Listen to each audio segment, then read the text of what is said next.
Story 1. My younger brother was a really silly kid. I managed to convince him that badgers were mythical creatures like dragons or unicorns. He then panicked after seeing a dead badger on the road on his way to school. They had to call our parents. But it did not end there. During the subsequent talk about badgers actually being real and seeing one not being unusual, he confessed that the reason he was not good at spelling was because he thought he had a carrot in his brain. A couple of years before, I had done a poor attempt at a sleight of hand trick. I pushed a carrot into his head, but actually pushed it up my sleeve. It never occurred to me that he thought it was real. He had spent the last couple of years literally thinking he had a carrot in his brain, and that was why he struggled at spelling. Story 2. I told my friends that the parade that coincidentally happened on my birthday weekend every year was a parade for me and not the community. Story 3. Not even a lie, but when I was a kid, I went out for a walk and found a burnt-out car in the woods. The next day at school, I told my friend about the car I found. Somehow, in just one day, the story escalated to me being the one who stole the car and set it on fire. A few days later, the police visited my house to interview me. Story 4. I was probably in first grade. We had a punching bag in the basement of the house, and I was enjoying playing with it. Eventually, it got to be bedtime, and being 6 years old, I was protesting. I told my parents that a kid in my class had threatened to beat me up, and I had to learn how to protect myself. I didn't know how seriously my parents would take that threat. They called off work and met with the principal first thing. I was always a good kid, and the other kid always got in trouble, so they took my word for it, gave him detention, rearranged the classroom seating, and instituted a buddy system for me during recess and lunchtime. All because I wanted to stay up an extra 15 minutes. Story 5. I once told my cousin that eating watermelon seeds would cause a watermelon to grow in her stomach. She did not eat watermelon for 4 years. Story 6. Before the internet era, my mother asked me to watch the lottery draw on television and write down the winning numbers. I found her ticket on top of the refrigerator and recorded those numbers as the winning ones. Needless to say, she was not impressed. Story 7. I was out of school for a funeral. When I told my teacher, I said my uncle had died. The problem is that the great uncles and older cousins in my family are called uncle, and my deceased family member was in his 90s, and I had only met him once. I ended up being pulled out of recess every day for a week to talk to a counselor. Story 8. I so adamantly pretended I thought my doll was real and could hear her telling me to do things that I had to be evaluated by a therapist. Story 9. Not me, but a classmate in second grade was always bragging that her mom was Xena Warrior Princess in real life. She constantly told everyone as if she truly believed it. Then, on Parents' Day at school, everyone was eager to see this girl's mom, and she was not Xena. Story 10. I used to sneak out of the house in the middle of the night as a teenager. We had a rickety-back screen door that my parents loved the sound of because it reminded them of an old country screen door. I needed this door for my nighttime activities. I lubricated the hinges to make it quieter. What I did not intend was to silence the country creakiness entirely. I felt terrible because I also liked the creaky door, but I carried on. I never heard a word from my parents. No comments on why the door suddenly became quiet. I got away with it. Around 10 years later, my dad was telling some stories about his own father and the narcissistic antics he used to get up to. One story was about the time my parents confronted my grandfather for lubricating the door hinges on the screen door. He talked about how a huge argument ensued because my grandfather seemed to think he knew better than everyone else and couldn't just mind his own business and let my parents enjoy their own creaky door in their own house. As this was absolutely characteristic of my grandfather, my plan turned out to be accidentally genius because they were in town from California at the time. No one suspected me because of course Grandpa did it. Dad, I feel safe confessing this now because of how long it's been. That was me. I lubricated the door hinges.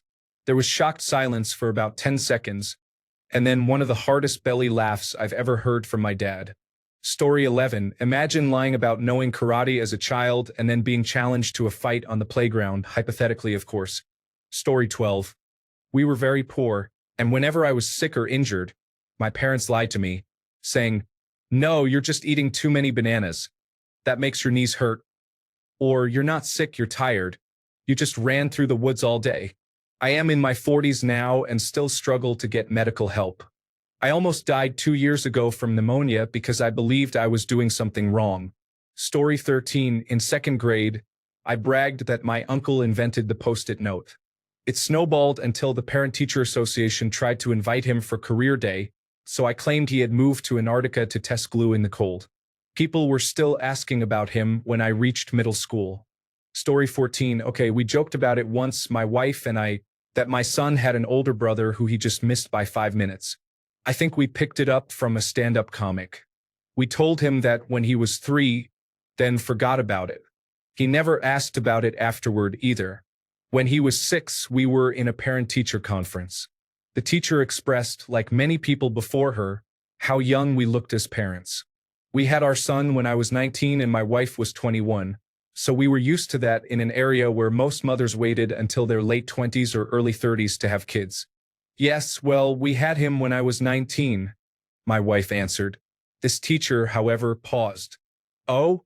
How old is his brother? His brother? He's an only child. I see. He doesn't have an older brother who goes to night school. No, that's strange. He has here in his first grade survey that he has an older brother around college age. Well, I can assure you that he does not. Do you live with someone else? An uncle, perhaps? No. Did he describe this older brother? My wife and I had a lot of oddball friends in the local entertainment scene, so maybe he was speaking about one of them and there was a miscommunication. No. He says he's always gone when he comes home, usually misses him by 5 minutes. So I assumed he worked at night or went to college night school. Children have active imaginations. The second, she said, missed him by 5 minutes. My wife and I looked at one another. Oh no. Yeah, that was a weird conversation with our son later that night. He really thought he had an older brother. No, that was a joke from a TV show. Story 15. For the record, I really was a twin. However, I was a fraternal twin, a boy-girl pair. We had a substitute teacher one day, and one of my bullies was picking on me again. I decided I had enough and poured clear glue on her chair. She sat down, and her skirt got sticky and stiff. Her tights stuck to the chair. It was a mess. The substitute asked who did it, and someone ratted me out. When I was asked about the incident, I said, I'm not Phantom. I'm Maria. I'm her twin. We switched places today. I'm supposed to be in the other 4th grade class. The substitute left a note that said, Phantom's twin switched places and glued a girl's skirt. No complaints about Phantom except that she was not in class as she was supposed to be. But another teacher said there was no issue for one day. My teacher was back the next day and pulled me aside, telling me it wasn't funny to switch places with my twin because there are many safety issues and school rules we were breaking by switching. She went next door to the other 4th grade class and told the other teacher about the glue incident. He got in trouble for it. My twin was already a troublemaker while I was the nerdy, goody-goody twin. When we got home and argued about me getting him in trouble, our mom marched up and asked us to explain. She, of course, did not believe a teacher would fall for the twin switching story because we were a fraternal boy-girl pair. He got grounded at home too. From that moment on, whenever I did something I was not supposed to, he would sarcastically say, "Oh, was it Maria?" Which backfired because our classmates thought I had a twin named Maria and that my twin brother was a year older but got held back. It was not until high school that one of our classmates, who was also part of a boy-girl twin pair, complained she never got to pull the twin switch trick. He got snarky and said, "Ask Phantom how to do it. I bet she'd love to share."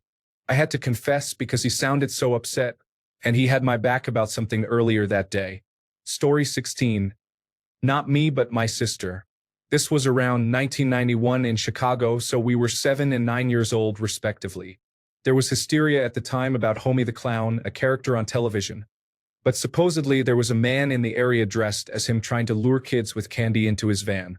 Sightings were reported all over the city by children, and the police and local news covered it extensively. One day during class, my sister claimed she saw Homie hiding in a bush by the school, so they put the school on lockdown until the police could investigate. She did not, in fact, see Homie or any other clown. Story 17. I said I liked vegetables so I would not disappoint my grandmother. At the next family dinner, I was served a full plate of boiled Brussels sprouts. She cried. She cried. The Brussels sprouts won. Story 18. I had a friend who was an early teenager back in the 1960s.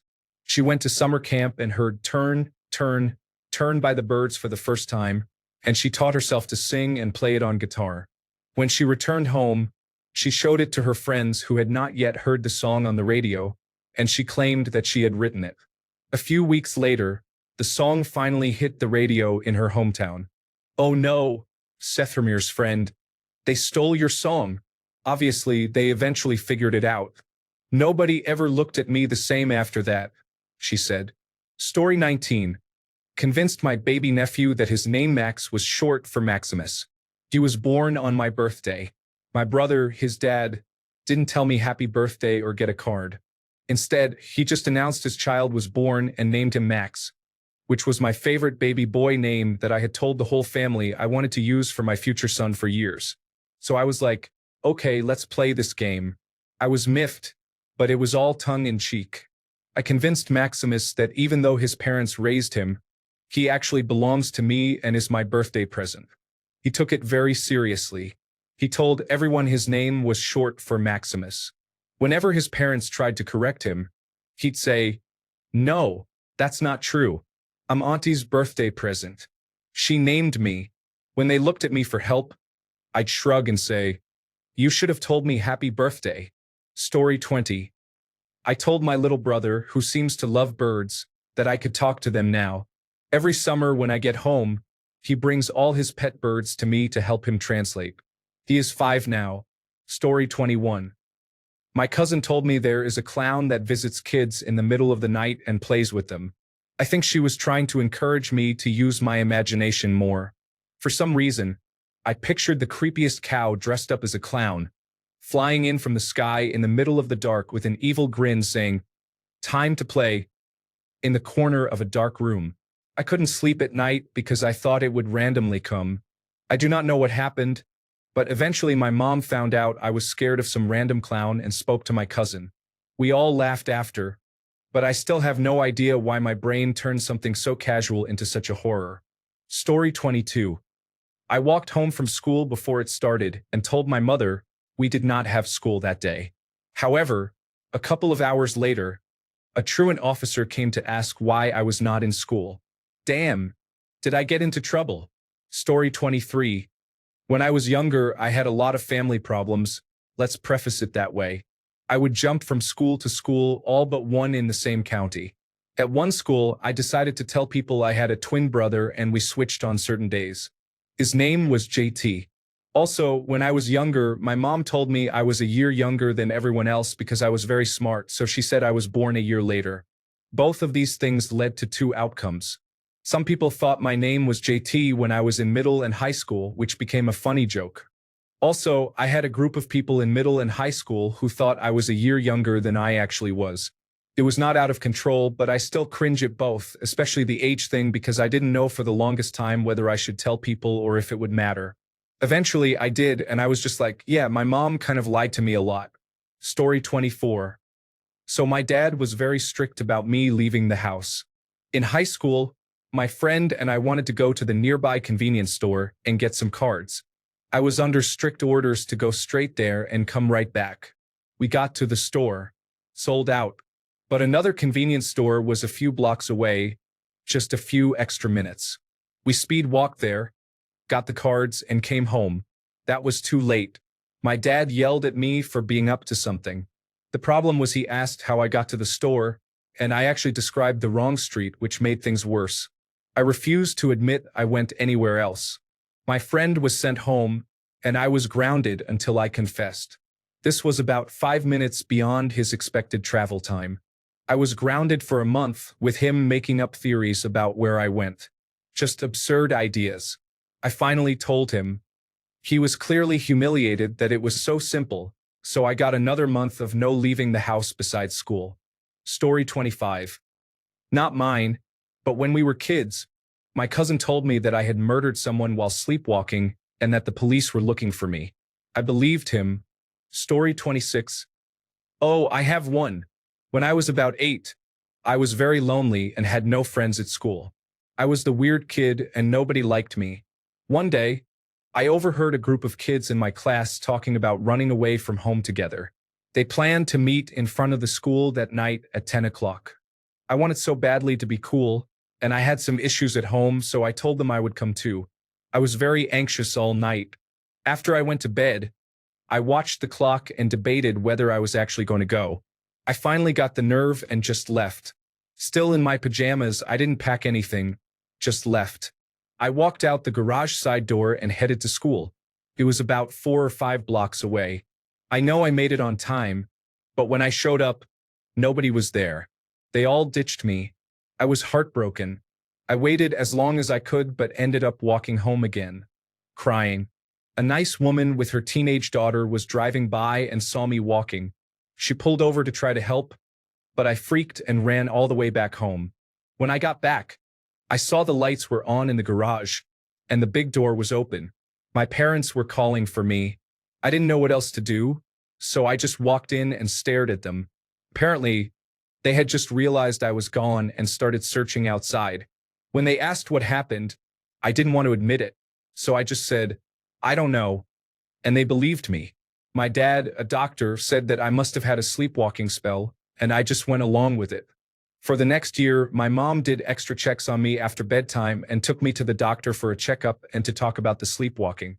They told friends and family about my scary sleepwalking episode, and every once in a while, they'd say things like, "You really don't remember? You got all the way outside." I'd just stick to the story. It kind of became a funny family story that my cousins would tease me about since it always came up if I stayed with them. The kids from school really did ditch me that night. They changed the time and went earlier. They all got caught running away and were punished. It was big news at the school since they planned it all during recess. My parents still don't know the real story. They eventually realized I was in a bad place, switched me to a different school, and life got better. I mostly forgot about the whole thing until my dad brought up the story again to my husband right after we got married. I laughed it off but finally told my husband the real story when we got home. He's the only one who knows the truth. Story 27. I missed the first day of primary 5. I do not know what that is called in other countries, but I missed out on a workbook that was supposed to last the year. When I came back, everyone had done their assignments in the book, and I pretended I had done mine. I had to volunteer to collect the books for the teacher. I told a lie that I forgot it and many other lies to pretend I had completed the work in the workbook. I let it go too far and was terrified I would get caught, but somehow I managed to get away with it for the whole year. Story 28. 6-year-old nephew. We had a bonfire in the backyard. He wanted to play on the edge of the yard, but there is a lake on that side, and we did not want him over there in the dark. We made up a monster called Frogman, a human-sized frog that lives in the lake and is known to inhabit other swampy areas. Now he is terrified of dark, swampy water and the sound of a bullfrog croaking. Story 29. Informed my classmates that my brother and I were twins. This continued for years. Stories about his non-attendance had to be made up. My parents were not amused when my teacher finally called them. Story 30. I was skipping church service one day and sitting by the phone in the copy room, just relaxing. A man came through and tried to make me go to service. I told him I didn't know him and that he could mind his own business. He got angry and asked me for my name. I told him Larry McMurtry because Lonesome Dove had been on TV recently, the miniseries adapted from the novel. After church, I was walking out with my mom and stepdad when a man came running up calling out to my mom, Miss McMurtry, Miss McMurtry, I need to speak with you. She laughs now when telling the story, but at the time she was furious. Story 31. Trying not to laugh.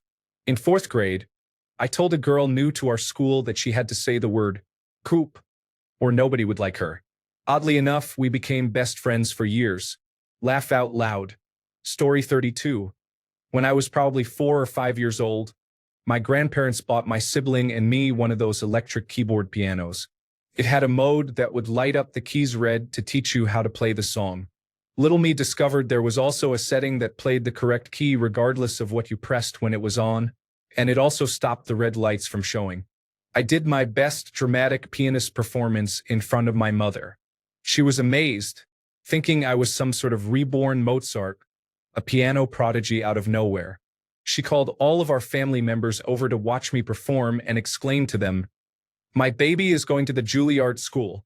I got nervous with all the people around and ended up confessing in front of 6 or more family members that the piano was basically playing itself. Story 33. I told my teacher I needed to skip class because my grandfather had died. Years later, at graduation, my very much alive grandfather showed up to thank her, and the teacher had a heart attack right there. Story 34. Convinced my sister that socialists are going to snatch her up if she acts up. Still hearing about it 25 years later. Story 35. When I was 11, I had a book report due. I did not do it and pretended to be sick that day with a handful of vague symptoms, intending to cram through the book report while I was absent. Instead, my mother took me to the doctor, and it turned out I had mononucleosis for real. I was out of school for 6 weeks and still never got around to doing that book report. It was assumed that the tutor the school sent to my house had misplaced it. Story 36. I once told my little brother that carrots made you see in the dark if you ate enough. He believed it until high school biology class. To this day, at family dinners, someone will pass him the carrots for better night vision. Story 37. A friend and I found a dead duck once at the park. I do not actually know what happened next. When I was in the stage of life where I embellish stories to sound dramatic and cool, I retold the duck story so many times with so many new details that I genuinely cannot remember what was true. Did we really bury the duck in a hole we dug with plastic cups? Or did we do anything at all? I do not know.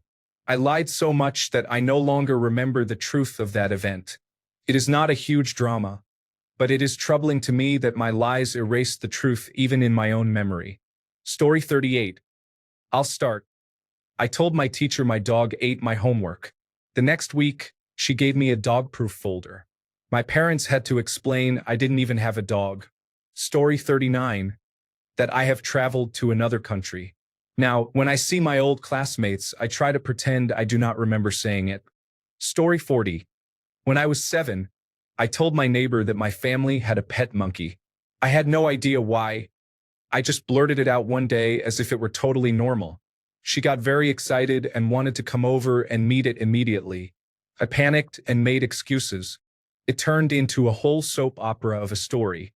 She told her entire class about it. Eventually, my mom found out because someone asked her how the monkey was doing. She made me go back and tell the truth. It was very embarrassing, and my neighbor looked betrayed. Story 41. After we completed a module on red-brown colorblindness in middle school biology, I told my classmates that I was red-brown colorblind in one eye. They had me close my good eye and guess the color. It was incredibly dumb but seemed harmless. Unfortunately, they were so fascinated that it became disruptive, and the teachers overheard. The teachers told my parents that I was apparently losing color vision in one eye.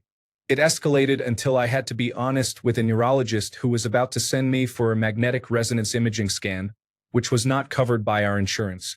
Story 42. Told a kid I was allergic to chocolate so I would not have to share. Ended up faking an allergic reaction 4 years later to keep the lie alive. Story 43.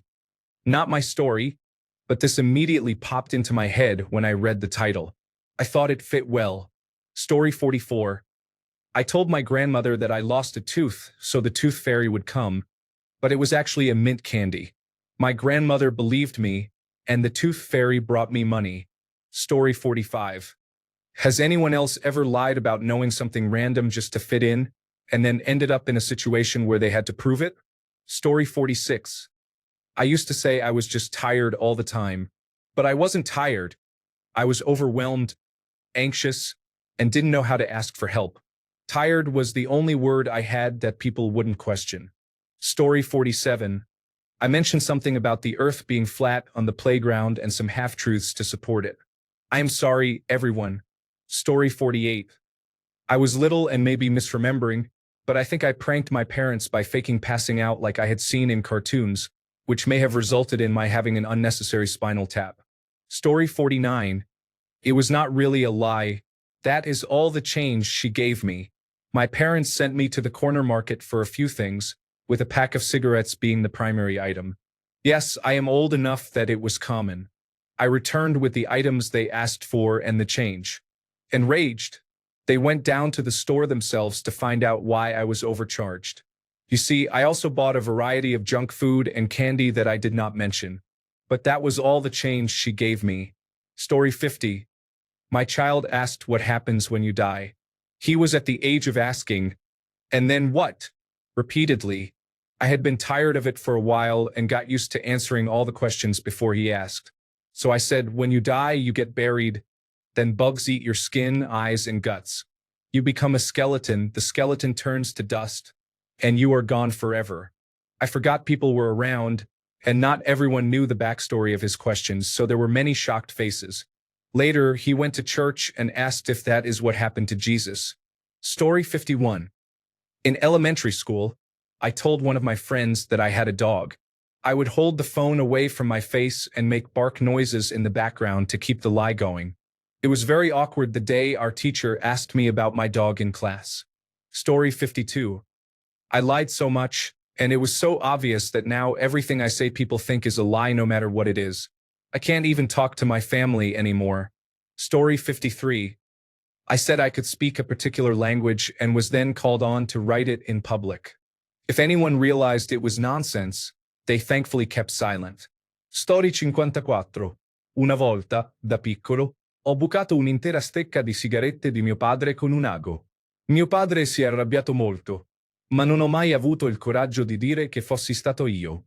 Questo però mi ha tormentato per parecchio tempo, perché mio padre voleva scoprire a qualsiasi costo chi l'avesse fatto. Story 55. My friend, let's call her Eva, lived in Germany for a year and thought wild boar were a myth or extinct. Her sister went to visit and they decided to go for a hike. Eva started teasing her sister by saying, "Beware of the wild boar. They will get you." Just joking around until her German housemate told her, "Wild boar are not a joke. They are pretty dangerous and can be quite aggressive." In an almost chastising tone. This was a shock to Eva. She can be quite anxious, so the idea of having been hiking many times completely unaware of a legitimate reason to be cautious was surprising to her. Story 56. When I was about 12, we were learning about color and light theory and how our eyes react. For some reason, I told my teacher I was colorblind, but I am not. In the next lesson, the teacher printed sheets with descriptions specifically labeled and customized to support the needs of someone who was colorblind. I obviously just went along with it and hoped it never got brought up again. Story 57. When I was 7, I made my lips look very dry because I wanted to be allowed to wear my mother's lipstick. My parents thought the extreme chapped lips were a sign of a problem and took me to the doctor. This led to surgery to remove my tonsils and another procedure I do not remember. I did not have the heart to tell them I just wanted to wear lipstick. Story 58. I told my grandmother that I lost a tooth so the tooth fairy would come, but it was actually a mint candy. My grandmother believed me, and the tooth fairy brought me money. Thanks a bunch for sticking around till the end of the video. Remember to subscribe, and until next time, stay awesome and goodbye.